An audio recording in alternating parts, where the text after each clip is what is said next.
श्री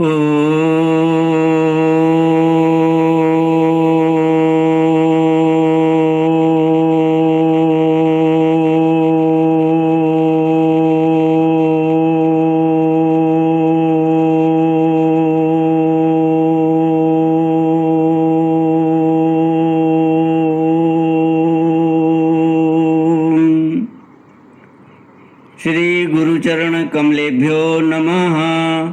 श्री गणेशाय नमः। श्री सरस्वत्यै नमः। श्री विष्णवे नमः।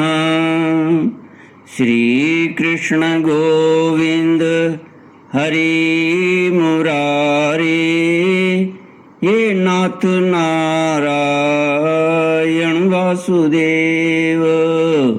श्री कृष्ण गोविंद हरे मुरारे, हे नाथ नारायण वासुदेव। हे नाथ नारायण वासुदेव, हे नाथ नारायण वासुदेव। श्री कृष्ण गोविंद हरे मुरारे, हे नाथ नारायण वासुदेव। ओम नमो भगवते वासुदेवाय। ओम नमो भगवते वासुदेवाय। ओम नमो भगवते वासुदेवाय। ओम नमो भगवते वासुदेवाय। ओम नमो भगवते वासुदेवाय। कृष्णाय वासुदेवाय हरये परमात्मने प्रणतक्लेशनाशाय गोविन्दाय नमो नमः। कृष्णाय वासुदेवाय देवकीनन्दनाय च नन्दगोपकुमाराय गोविन्दाय नमो नमः। सच्चिदानन्दरूपाय विश्वोत्पत्त्यादिहेतवे तापत्रयविनाशाय श्रीकृष्णाय वयं नमः। सच्चित आनंद स्वरूप परमात्मा जो सृष्टि के उत्पत्ति, पालन और संहार करता है तथा जीवों के आध्यात्मिक, आदि दैविक, आदि भौतिक तापों को नष्ट करने वाले हैं, अर्थात जीवों के मानसिक, शारीरिक और भौतिक दुखों को दूर करने वाले हैं, उन श्री कृष्ण भगवान को हम नमस्कार करते हैं। श्री कृष्ण गोविंद हरे मुरारे, हे नाथ नारायण वासुदेव। श्रीमद् भागवत षष्ठ स्कंद अथ षोडशोऽध्यायः। श्री शुक उवाच अथ देवर्षिराजन् सम्परेतं नृपात्मजं दर्शयित्वेति होवाच ज्ञातेनामनुशोचतां। नारद उवाच जीवात्मन् पश्य भद्रं ते मातरं पितरं च ते सुहृदो बान्धवास्तप्ता शुचा त्वत्कृतया भृशं कलेवरं स्वमाविश्य शेषमायुः सुहृद्वृतः भुङ्क्ष्वभोगान् पितृपृत्तान्नधितिष्ठ नृपासनम्।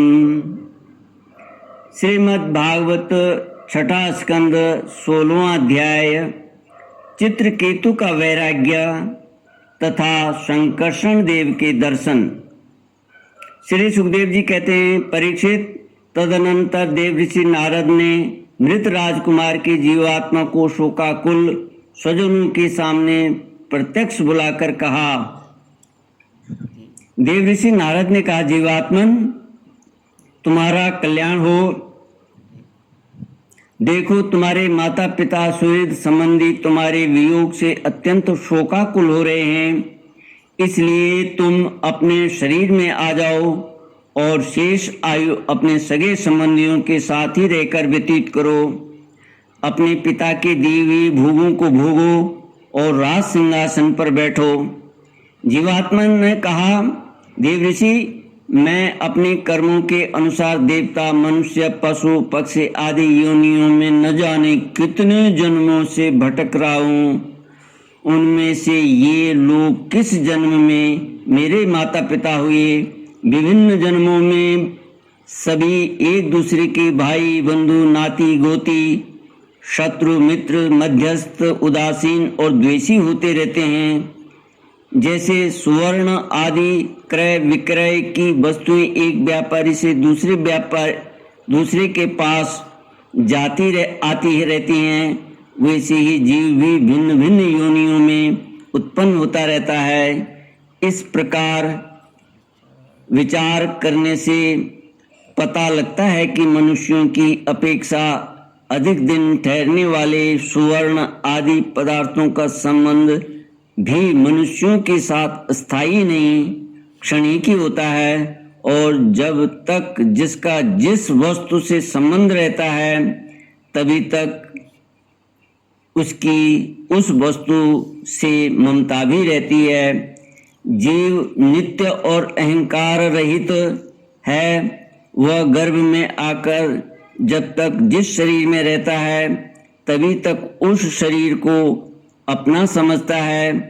यह जीव नित्य, अविनाशी, सूक्ष्म, जन्मादि रहित, सबका आश्रय और स्वयं प्रकाश है। इसमें स्वरूप का जन्म मृत्यु आदि कुछ भी नहीं है। फिर भी यह ईश्वर रूप होने के कारण अपनी माया के गुणों से ही अपने आप को विश्व के रूप में प्रकट कर देता है। इसका न तो कोई अत्यंत प्रिय है और न अप्रिय, न अपना और न पराया, क्योंकि गुण दोष, हित अहित करने वाले मित्र, शत्रु आदि की भिन्न भिन्न बुद्धिवृत्तियों का यह अकेला ही साक्षी है। वास्तव में यह अद्वितीय है। यह आत्मा कार्य कारण का साक्षी और स्वतंत्र है। इसलिए यह शरीर आदि के गुण दोष अथवा कर्म फल को ग्रहण नहीं करता, सदा उदासीन भाव से स्थित रहता है। श्री कृष्ण गोविंद हरे मुरारे, हे नाथ नारायण वासुदेव। श्री सुखदेव जी कहते हैं, वह जीवात्मा इस प्रकार कहकर चला गया। उसके सगे संबंधी उसकी बात सुनकर अत्यंत विस्मित हुए। उनका स्नेह बंधन कट गया और उसके मरने का शोक भी जाता रहा। इसके बाद जाति वालों ने बालक की मृतदेह को ले जाकर तत्कालोचित संस्कार और अर्धदैहिक क्रियाएं पूर्ण की और उस दुस्तज्य स्नेह को छोड़ दिया, जिसके कारण शोक, मोह, भय और दुख की प्राप्ति होती है। परीक्षित, जिन रानियों ने बच्चे को विष दिया था, वे बाल हत्या के कारण श्रीहीन हो गई थीं और लज्जा के मारे आंख तक नहीं उठा सकती थीं। उन्होंने अंगिरा ऋषि के उपदेशों को याद करके मात्सर्यहीन हो यमुना जी के तट पर ब्राह्मणों के आदेशानुसार बाल हत्या का प्रायश्चित किया। परीक्षित, इस प्रकार अंगिरा और नारद जी के उपदेश से विवेक बुद्धि जागृत हो जाने के कारण राजा चित्रकेतु घर गृहस्थी के अंधेरे कुएं से उसी प्रकार बाहर निकल पड़े जैसे कोई हाथी तालाब के कीचड़ से निकल आए। उन्होंने यमुना जी में विधि पूर्वक स्नान करके तर्पण आदि धार्मिक क्रियाएं की। तदनंतर संयतेंद्रिय और मौन होकर उन्होंने देवऋषि नारद और महर्षि अंगिरा के चरणों की वंदना की। भगवान नारद ने देखा कि चित्रकेतु जितेंद्रिय, भगवत भक्त और शरणागत हैं, अतः उन्होंने बहुत प्रसन्न होकर उन्हें इस विद्या का उपदेश किया।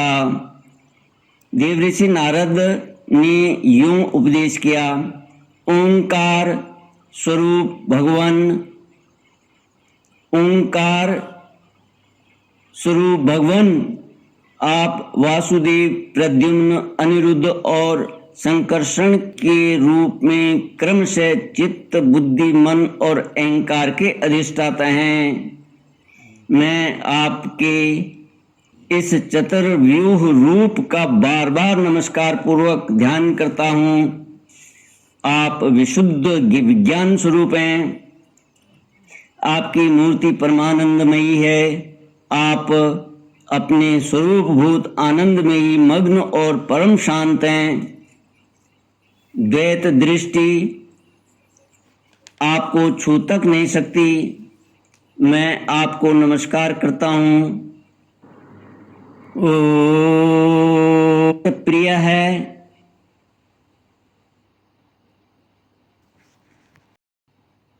आपको करता हूँ। अपने स्वरूप भूत आनंद की अनुभूति से ही आपने माया जनित राग, द्वेष आदि दोषों का तिरस्कार कर रखा है। मैं आपको नमस्कार करता हूँ। आप सबकी समस्त इंद्रियों के प्रेरक, परम महान और विराट स्वरूप हैं। मैं आपको नमस्कार करता हूँ। मन सहित वाणी आप तक न पहुँचकर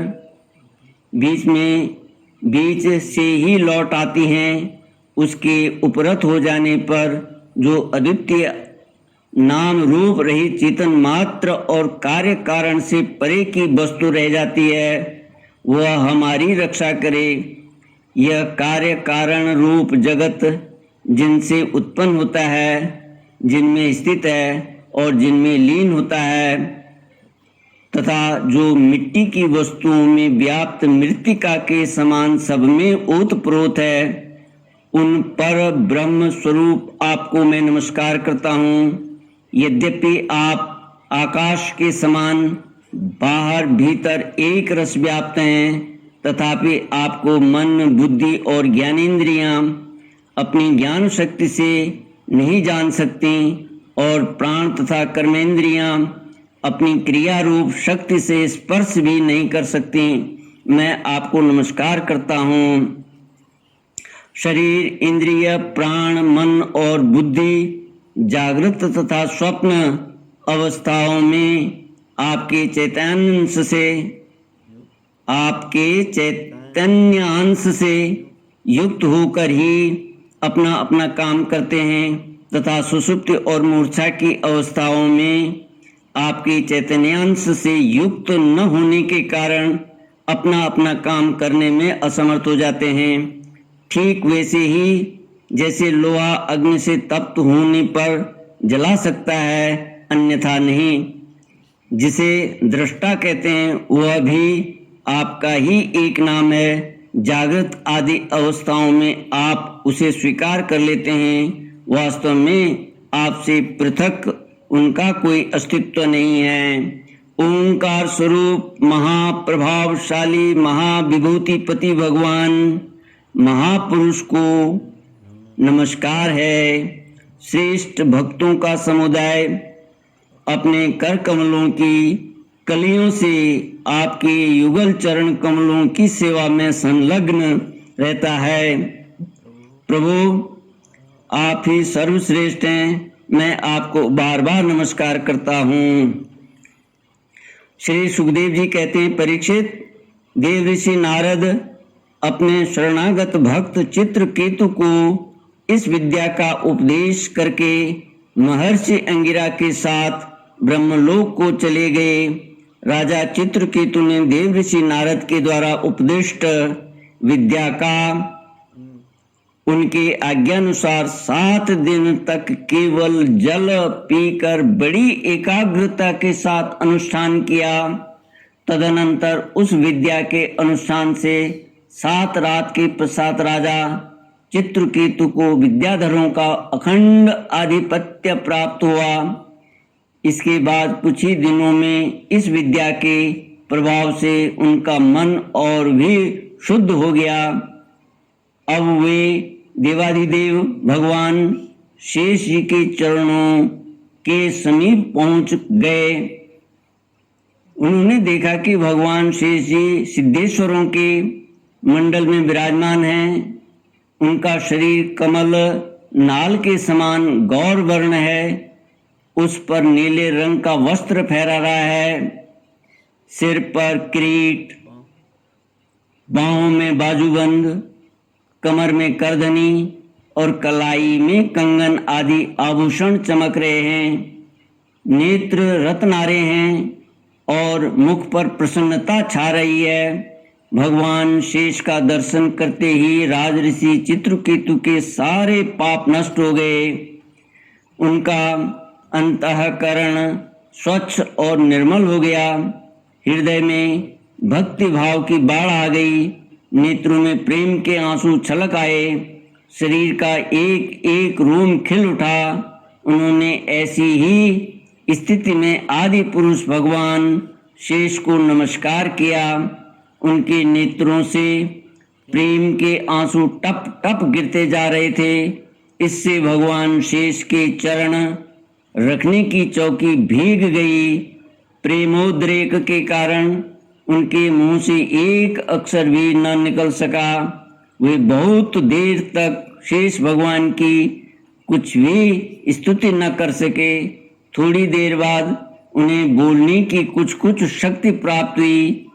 उन्होंने विवेक बुद्धि से मन को समाहित किया और संपूर्ण इंद्रियों को बाह्य वृत्ति को रोका।